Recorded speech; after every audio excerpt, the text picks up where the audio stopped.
इंसान को कामयाब बनाने वाली खूबियाँ। सफल होने की प्रेरणा किसी मकसद को हासिल करने की गहरी इच्छा से जन्म लेती है।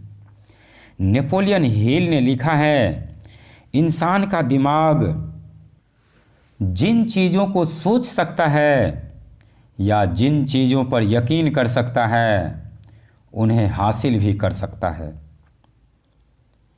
एक युवक ने सुकरात से सफलता का रहस्य पूछा। सुकरात ने उससे दूसरे दिन सुबह नदी के किनारे मिलने के लिए कहा। दूसरे दिन युवक सुकरात से मिलने नदी के किनारे पहुंचा तो उन्होंने उसे नदी की ओर चलने के लिए कहा। जब पानी उनकी गर्दन तक पहुंच गया तो सुकरात ने अचानक युवक का सिर पानी में डुबो दिया।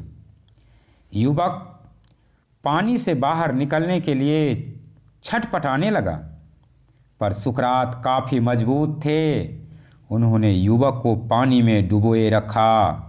युवक का शरीर जब नीला पड़ने लगा तब सुकरात ने उसका सिर पानी से बाहर निकाला। सिर पानी से बाहर निकलते ही युवक ने सबसे पहले हवा में एक गहरी सांस ली। सुकरात ने युवक से पूछा, जब तुम पानी के अंदर थे तो तुम्हें किस चीज़ की ज़रूरत सबसे ज़्यादा महसूस हो रही थी? युवक ने जवाब दिया, हवा की। सुकरात ने कहा, सफलता का यही रहस्य है। जब तुम्हें सफलता हासिल करने की वैसी ही तीव्र इच्छा होगी जैसी कि पानी के अंदर हवा के लिए हो रही थी, तब तुम्हें सफलता मिल जाएगी। दोस्तों, गहरी इच्छा हर उपलब्धि की शुरुआती बिंदु होती है। जिस तरह आग की छोटी लपटें अधिक गर्मी नहीं दे सकती, वैसे ही कमज़ोर इच्छा बड़े नतीजे नहीं दे सकती। वचनबद्धता। सिर्फ सफल होने की कोशिश न करें, बल्कि मूल्य आधारित जीवन जीने वाला मनुष्य बनने की कोशिश कीजिए। वचनबद्धता की इमारत ईमानदारी और समझदारी के खंभों पर टिकी होती है।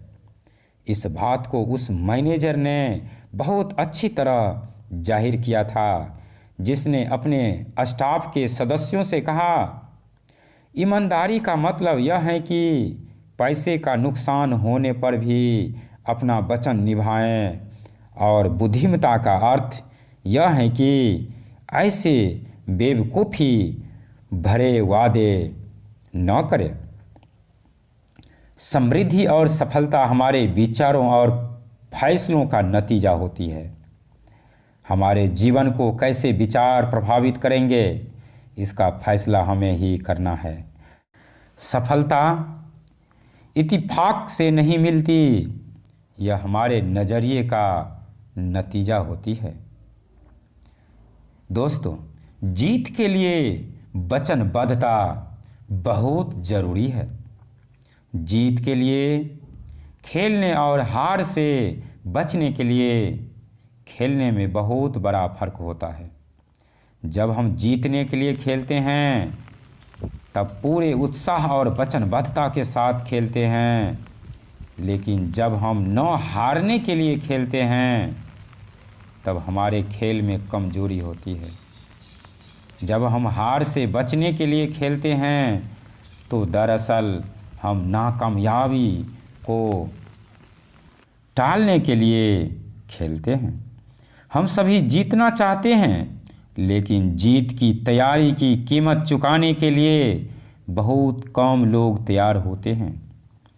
विजेता जीतने के लिए वचनबद्ध होते हैं और खुद को उसी मुताबिक ढाल लेते हैं।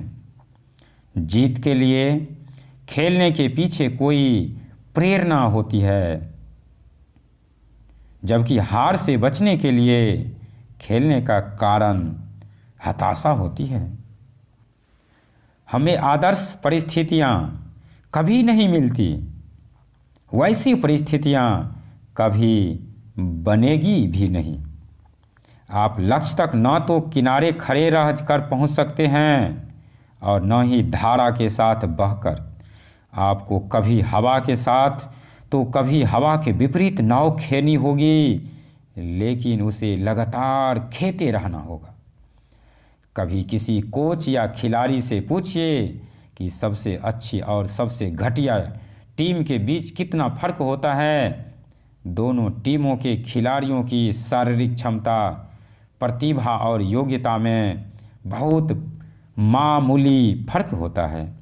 उनके बीच सबसे बड़ा अंतर भावनात्मक स्तर पर होता है। जीतने वाली टीम में समर्पण की भावना होती है, वह अतिरिक्त प्रयास करती है, उसमें जीतने की प्रबल इच्छा होती है। एक विजेता के लिए मुकाबला जितना कड़ा होता है, प्रोत्साहन उतना ही बढ़ जाता है, प्रेरणा और प्रबल हो जाती है, कार्य क्षमता बढ़ जाती है, जीत का आनंद बढ़ जाता है। दोस्तों, इस वीडियो में कही गई बातों से आप यदि सहमत हैं तो लाइक करें और ज़्यादा से ज़्यादा लोगों के पास शेयर करें। यदि पहली बार चैनल पर आए हैं तो सब्सक्राइब करके नोटिफिकेशन बेल को दबाकर ऑल पर क्लिक करें, ताकि इस प्रकार के नोटिफिकेशन आपको सबसे पहले मिल सके।